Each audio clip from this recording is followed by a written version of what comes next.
Basically, I've still got the body tucked away in the airing cupboard. The resin did go hard, as I said, which is always a relief. If that hadn't have happened, then it would have been right up shit stream without a paddle. So that's setting away, and I think the longer you leave it within reason, the better. I probably could work on it now, but we're on to other stuff. We're doing the neck, and again, I've got one of these necks I bought years ago. Just to reiterate, I'm just trying to use up a load of stuff that I've got and make some cheaper guitars, basically. Being blunt, I've not had any luck selling the Flying V's that I did. Not as yet. A lot of interest, but I can't blame people. They are expensive, and although probably unique, it's a lot of money to fork out for those. So I'm just trying to make something cheaper and something that's fun, and I love making my own design guitars.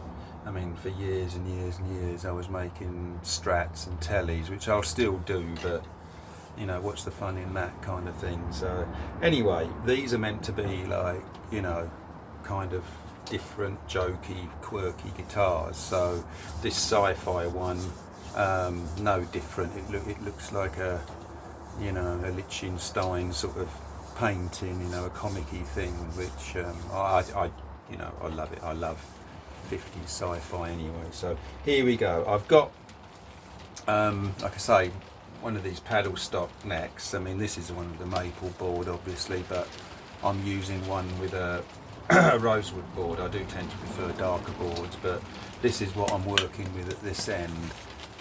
You've got the freedom to do anything, and these necks I must have bought, blimey, probably like 10-15 years ago, and they were literally next to, they were really cheap.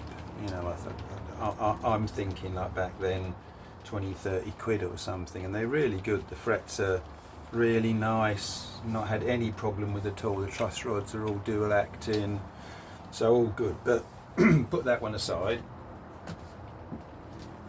and this is the one I've got. I'm deliberately not showing you the headstock yet. So we're 50s sci-fi, and ta-da, that's the headstock. Right, really wacky, but it's obviously like a, your kind of 50s sci-fi typical spaceship sort of thing. So basically cut the headstock to that shape, obviously, and I've thinned down the fins for the rocket headstock. And my plan is, let me put this down. I actually got given some tuners, which are nice. They're mini shallers, and I like them. But here's the tuners I've got, which are chrome mini shallers, so they're really good quality. I've used these years ago on a guitar, and they're quality stuff. So here's the layout. We'll be going for 2 tuners will go together about here. Let's bring you in a bit. I'll bring this a bit closer.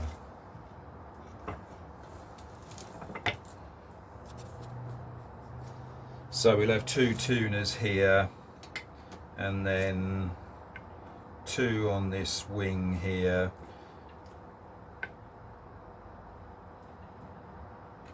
and then 2, I don't know why this one's not staying there, but something like that, and then 2 on this wing here, these wings here. These ones, see this little fin bit here, these ones will have to straddle that, so what I'll do is in the top here I'll cut a recess, nice circular recess with, say, a Frosner bit or something, so they, the top nuts sit flat, sort of thing. So that's the sort of look. When you're planning out tuners, ideally, you want room between the buttons. You want somewhere on the back to screw them, sort of thing. So don't just think, oh, I'll just bung them there, this, that, and the other, and then you go and turn the tuner and they bang into the other one or something. The other thing you've got to be a bit wary of, which is not ideal on this headstock, but it's really not bad at all, is ideally you want the string slots in line with the tuners, because you know you've got then no sideways force on the top nut causing friction or additional friction. So these are perfect. Very little splay on the string there. These second ones for the A and the B string, they are near as damn perfect in line. The only splay we'll have is on the top and bottom E, which I can't really help with this design of headstock, but it's no worse than a Les Paul sort of thing. So I'm not concerned about that. I'm more concerned with the shape, but I think we'll be all right there. So what I'm going to do now is finalise the position of these and get drilling holes in it so I can start finishing the headstock. So I'll get back to you when I've done that. Okay, hi guys, so here we go. I've marked out the position of the holes I need to drill for the machine heads on here. The ones, the second row if you like, the holes have to be right on that ridge, which is not too bad, because I think you'll have half the countersink for the tuner one side and nothing the other side, so I think that will look quite nice, or it will look okay. But what you want to be a bit careful when you plan it out is, look at all three tuners and try and space everything nicely so they look the same, if that's how they're meant to be, sort of thing. So the distance between this post, that post and that post is the same kind of thing, and also the overhang of the tuner on the side.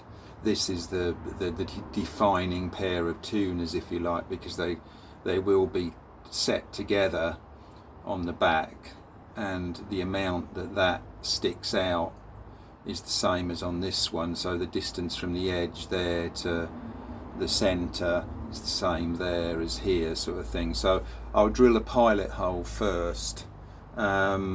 Bigger drills can tend to wander a little bit, so I'm using a brad point drill here to drill a nice thing. The main reason why I'm doing that is because of these second row of tuners where I'm on the edge. I want to get the hole sort of exactly. So when you drill a pilot hole, don't use too thin a drill, because it, as it hits an edge like that, it can wander off. So this is a 4mm drill, which will be fine. So let's just get drilling that.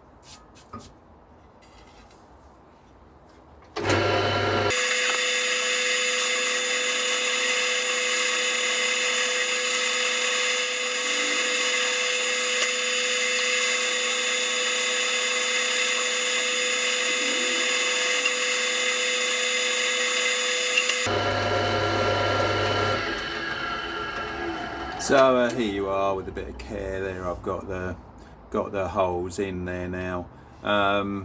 So these ones are obviously the critical ones. These don't matter up here.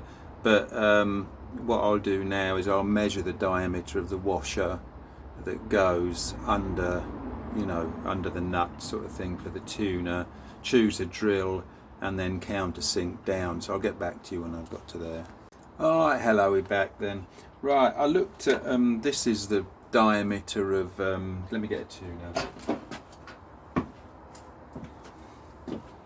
So you've got this washer on the tuner, and that's the diameter, or it's big, slightly bigger than that diameter that we want to drill a countersink in here, so the washer will stay flat.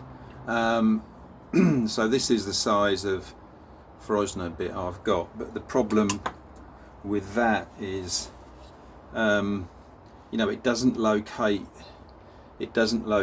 in this hole that I've drilled, so the Frosner bit will wobble around, and I'd be really worried about getting the you know, the Frosner bit to actually cut a really sharp edged thing, which I don't want it to look all wobbly sort of thing. So what I've got is I've got one of these like stepped cone drills, and the smaller diameter on the bottom fits really nice in there, and I've got to go, this is roughly the diameter, and I've got to go up I think to 2 from the top. So we'll do that. The only problem I think I'll get is then the clearance hole, the tuner won't be tight in there. It might be, it depends, but I'd rather have the hole for the you know, the countersink for the washer like really nice. So let's do that and see what happens.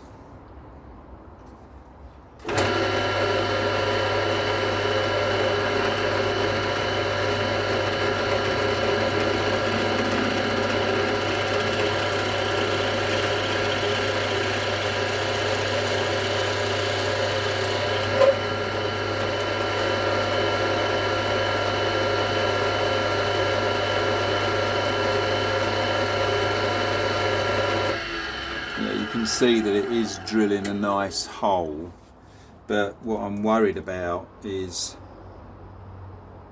you know, kind of getting this in. I don't think we've got a choice really. I'm just going to go for it and see what I end up with.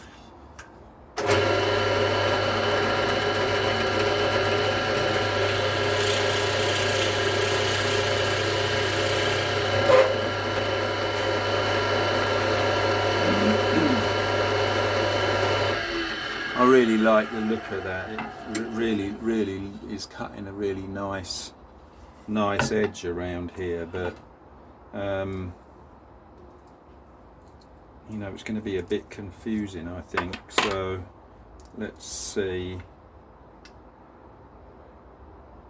Yeah, I want to go with at least another 2 steps down. Oops, you can't see anything, can you? I want to go another 2 steps down. Like I say, I'm just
right, that was all a bit confusing, I think, but that's what I've ended up with, which is a really nice hole, but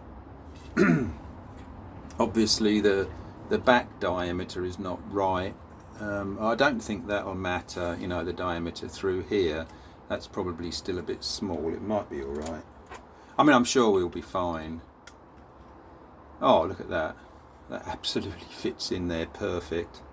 So I think although we've got a bit of a funky looking hole in here with steps in it,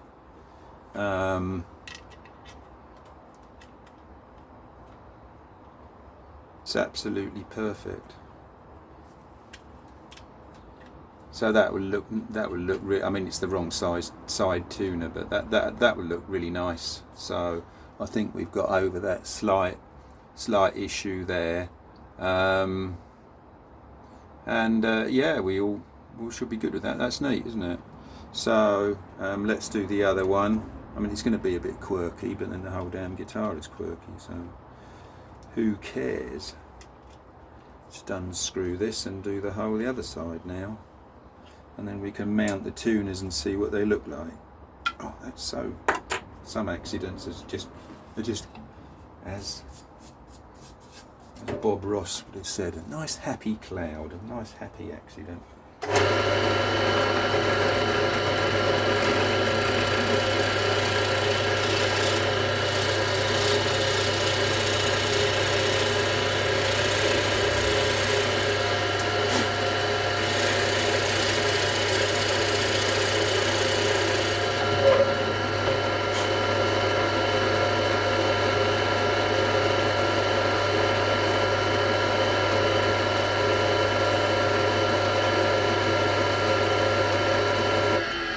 Right, okay, so I think we're good with those now. Very easy. So we'll just now drill these out to the right size. Not sure what I'll do with these front holes. I mean, I could recess those, but yeah, I'm not sure on that. Let's see what it looks like when they're screwed on.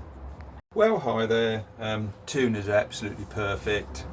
Here you go, fitted them on, so those sort of half countersunk holes worked out excellent. Very neat, I think.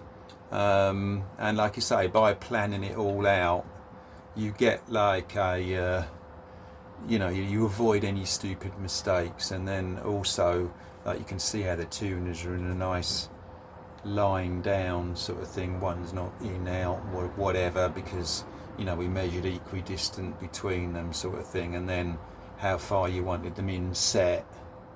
We did that the same on both, so they're all in line, and there they are on the back, which is absolutely fine. So that looks good. So it's well worth like planning this stuff out, and these like mini tuners, so nice. Like I say, I've used them on some guitars I've made a long time ago, and they are significantly smaller. This is your average size of the similar design tuner, and you look at the difference in size, which way around, sort of there. I mean, they are significantly smaller. They're, you can see lengthwise, and widthwise, there is a noticeable difference, which is handy, especially when you want two tuners put together like this. I'd have been really struggling with that size. So yeah, very appreciative to get those for nothing. So really nice, I think, really neat. That looks quite cool. So what I want to do now is I want to spray, give this I've given it the top surface of the headstock a coating of sanding sealer and sanded it back. I'm going to carry on sanding that a little bit now, and I'm going to spray the front of it like with a silver paint, just the face. And I don't know whether I'll leave it silver, because that's obviously rocket colour, or I might go over it with a tinted lacquer and make it like a candy apple or something like that, but that's all things to be decided. So we take the tuners out now, get on with that. And the other thing I want to do, it's a bit bizarre, but I don't know, I think it will be really fun, is obviously this is the rocket engine end of the rocket. I'd actually like to put some flames up the beginning of the fretboard kind of thing. Yeah, just to carry on the complete idiocy of it sort of thing. So yeah, let's get on with it all, and I'll get back to you. Thank you very much. Oh, hi, welcome back. I've been doing this little inlay for flames from the arse end of the rocket on the pick guard. Now I must confess, I'm not one that doing inlays is not really in my wheelhouse. I don't know, I think you need some fairly specialist tools. I mean, I have got a Dremel with a router base and stuff like that, but I think doing like this fretboard's already done and everything like this, so it's you're not starting off in the ideal place, it's not flat and all that kind of thing. But having said that, I just don't like doing fancy inlays and fret sawing out mother of pearl and all that sort of stuff. It's just doesn't thrill me, sort of thing. I love the look of it when it's done, but I just haven't got the skill set to do it. But here's what I've done. I won't tip it up because I haven't, and you can see it's pretty rough and ready, but it's just meant to look like flames coming out of the bottom of the rocket. Obviously I've pulled the first fret and I'll be sawing that inlay again. It's going to look a lot better when it's done, but I've you know, this is the tool I've got to do the inlays with. That's it. I haven't got tiny chisels or anything, but what I'll do with these now is probably look really crap on the camera actually, but from a distance, you know, that's what it's roughly going to look like. So I've got I save rosewood dust from sanding and stuff like that. It's always handy. So I'll glue these in with super glue and you know, pack sawdust round them, sort of thing. And by the time it's filed and flat and sanded and all that, it'll probably look okay. But like I say, I just don't seem to have the skill set to do fancy inlays, so have to keep it simple. So I'll just get gluing these in, and we'll go from there. Cheers. So okay, I've stuck this in and you can see the complete mess that it is. That's all I literally do, is just put glue, super glue in the bottom of the rebates I've cut and glue them in, just flood it with super glue around the sides. And I've got a little baggie of rosewood dust. I just tip all over it, and then I put I pour, you know, just squeeze super glue around the outside of it as well.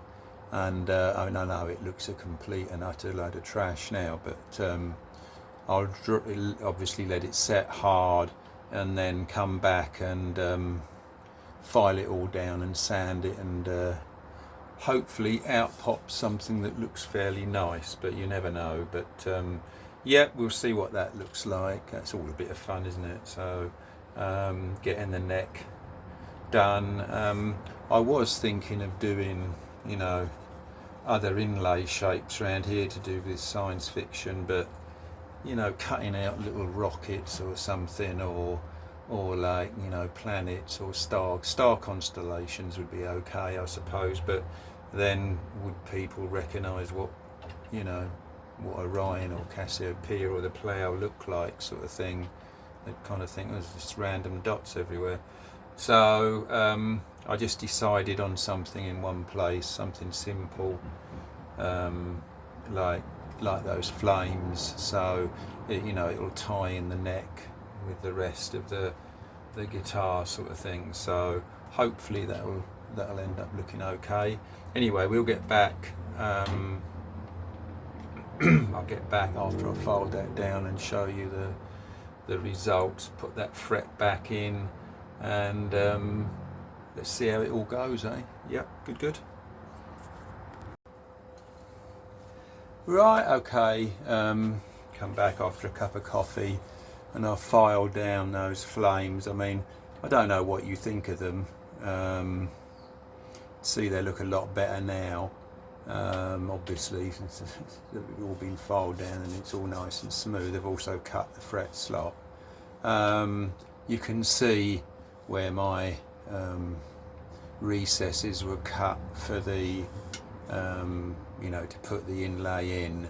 Also, this inlay was done with the celluloid nitrate, so it's like a plastic. It's soft. It's not like mother of pearl, but you can see my non too careful recess cutting, because you can see it darker around where it's been filled with the rosewood dust. But to be honest, once you get the fretboard oiled, you really hardly notice that at all.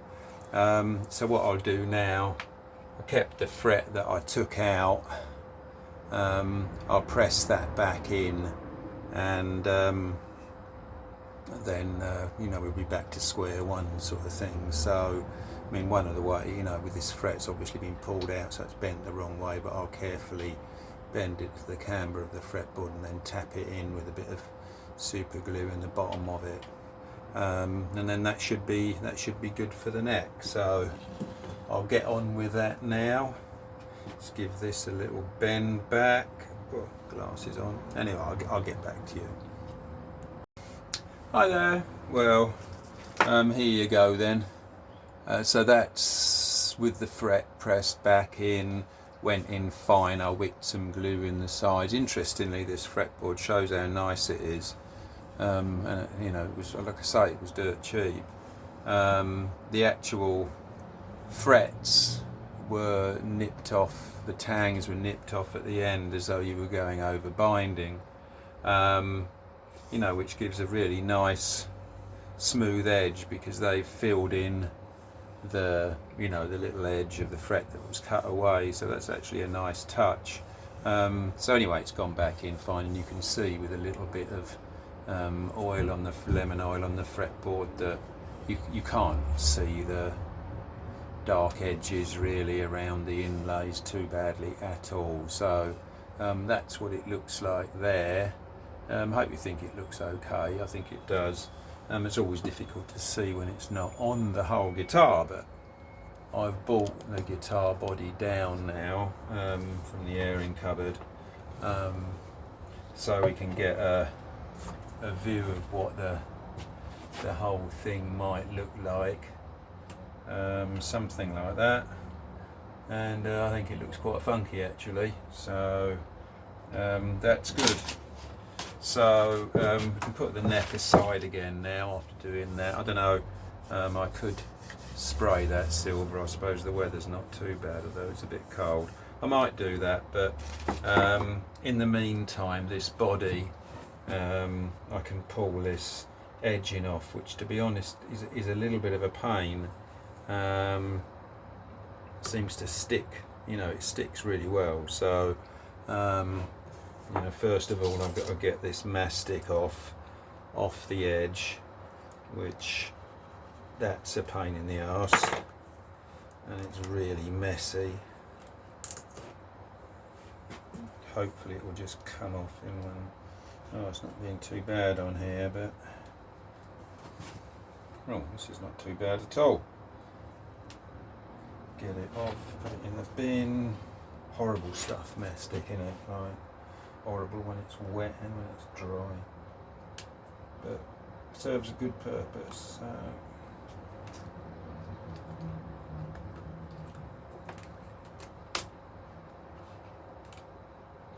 can pull this off.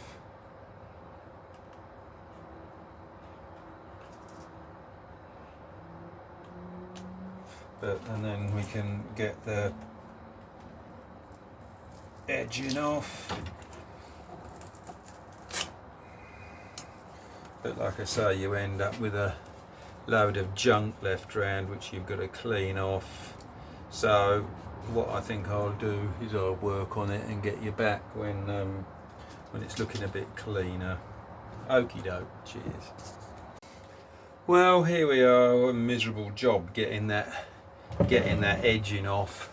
I did actually use a heat gun to pull it off in the end. I didn't really want to, but I didn't really want to because I know, you know, after that debacle with the coins inlaid in the other neck and putting heat on it to make it set a bit quicker, it actually softened the resin up. But I was very careful and just put a bit of heat on. The trouble is, if you pull it off, you get this much nicer, sort of clearer edge, you know, where you've obviously pulled the glue off and all that sort of stuff. If you heat it up, tends to leave this slight residue in it, which is like awful. But you know, we'll be routing that off because I intend to do the nice rounded edge on the guitar sort of thing. I've roughly fitted the neck in, but you know, it needs some actual work there. But you can see, it's resin is a weird stuff because you know, when it like you pour it in first of all, it's like, you know, it has very glass like qualities, and it flows out really, really nice, and it's flat, and you think, oh wow, you know, that's so cool. But as it dries, the surface gets more wobbly. I mean, I don't know if you can see it across there, how you can see the light going across it, you know, especially if you look where, just see this rocket there, just on the nose there of that rocket, get the light going across there, so you can see that dent there, and you know, it's a liquid, so why should it do that? I mean, it could be shrinkage, it could be anything. I mean, it's not too bad. Everything is like, does say in the you know, in the instructions that all but the stuff designed for the thinnest coverage, which is 3mm, you will need to flatten it and polish it. So the other thing is, round the edge, where the dam was on the side, you've got like a meniscus, so you've got this stood up edge, and I've basically got to chop all that down before I can get a router on it. But so unfortunately it has to get all scratched up before being polished again, so it's all like a, you know, it's all quite a long process sort of thing to get this looking really nice. But yeah, it's what we have to do. So, but yeah, I'll just go round the edge, you know, with this rasp, knock it all down. I mean, it does, you know, although it's messy, it does cut off actually quite nicely. So I mean, just in that little bit there now, I've got about another 2mm to kind of cut off, you know, but it won't take long to get round there, and then I can run my quarter rounded bit round the edge and get it like the others. So yeah, I mean, I think it's actually looking pretty cool now, I think. So there we go. I might actually have a bit of a rest from doing this and mask this up and spray the end of it silver. So I'll get back to you when that's done, and we'll go from there. Good. Well, hi, and just a quick update at close of play today. I went a bit mad, got my router out with the half round. I'm going to unplug it before I touch anything. With the half round bit on the end, quarter round bit on the end, and did the rounding off of both sides of the guitar very quickly. I didn't fancy starting tomorrow by doing that and just making all this mess. So that, you know, that's sort of roughly rounded over now. Obviously it's got to be seriously sanded and everything like that, but that gets one messy job out the way. Thing that's slightly worrying me, well, it's not really worrying me, but you can see this white edge, which is the actual paint from the I painted the top of the guitar white before I glued these posters on and whatever. So that's the kind of white. I mean, the white paint wasn't that thick, so I'm assuming when I sand it, you know, it'll kind of thin down a little bit, that white line, and won't look too bad. But there's a lot of tidying up to do round the edge with this blooming resin. You know, it is a messy stuff to work with, and it's like a snowstorm when you route it. But anyway, it's getting on now, and the silver headstock I've unmasked. That looks really cool actually. So if we put it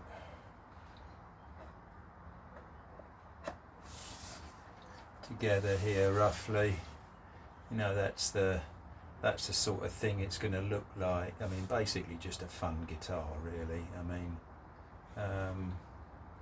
you know, I've kind of masked the edge of that so it overlaps a little bit. So it looks very neat. Really pleased with that, and I quite like the flames coming out of it now. That all kind of ties it together. So there we go. So far, I've done quite a few little bits today, and I think it's all looking promising. The one thing that I've got to do is decide what type of bridge to put on it.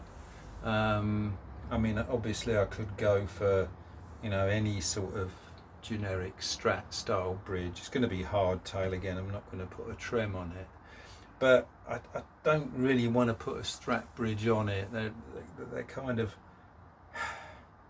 it's obvious I've just gone out and bought parts and stuck them on. I really like that coin guitar I did where I made that tailpiece. I thought that was really nice, and I'd like to have a bit of inspiration and think, oh, what could I do, you know, that's sort of a bit like that. I do like, you know, I did, like I say, I did like that the only thing about using like a tunematic bridge is as I was saying, everything is high out of the body. It has to be high out of the body. So I think I might just have a look round at hardtail bridges and see if there's anything a little bit different to stick on. Other than that, I really would like to make something with a bit of a 50s sci-fi feel to it. I think it would be a bit of a shame just to you know, walk out somewhere and buy a generic kind of bridge. So we'll see what we can come up with, but I really haven't got any inspiration for that at the moment. So that's sort of the next big thing, I think. But anyway, that's it for today, and thanks ever so much for watching as usual. Yep, and see you tomorrow.